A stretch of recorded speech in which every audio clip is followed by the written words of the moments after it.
ابن ابی ملیکہ علماء تابعین میں سے ان کا قول صحیح بخاری میں کہ ادرکت نحو من 30 من اصحاب رسول اللہ صلی اللہ علیہ وسلم، میں تقریباً 30 صحابہ سے ملا ہوں،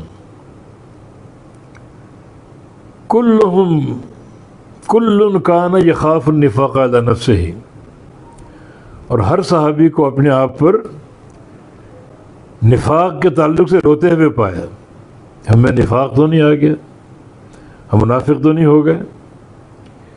ان کا تواضع، ان کا تقوی اور خوف کی شدت، تو امیر المومنین نے فرمایا کہ ٹھیک ہے، لسٹ مجھے نہ دو، فہرست اپنے پاس رکھو، مگر اتنا بتا دو کہ اس میں عمر کا نام تو نہیں ہے۔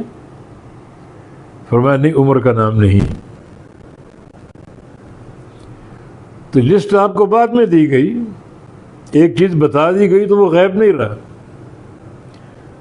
غیب وہ جو آپ اپنے علم سے کسی چیز کو معلوم کریں جو حواس خمسہ سے دور ہے۔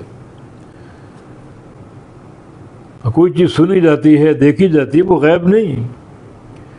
جو چیز نہ سنی جا سکے، نہ دیکھی جا سکے، نہ چھوئی جا سکے، نہ سونگھی جا سکے، وہ غیب ہے، حواس خمسہ سے دور ہو۔ تو فرمایا کہ اللہ تعالیٰ جانتا ہے، آپ نہیں جانتے۔ دوسرے مقام پر لا تعلم، آپ ان کو نہیں جانتے، آپ کے ساتھ وہ رہ رہے ہیں، چل پھر رہے ہیں، لیکن آپ کو اس کا علم نہیں، ان کا علم نہیں۔ تو نبی عالم الغیب کیسے ہو سکتے؟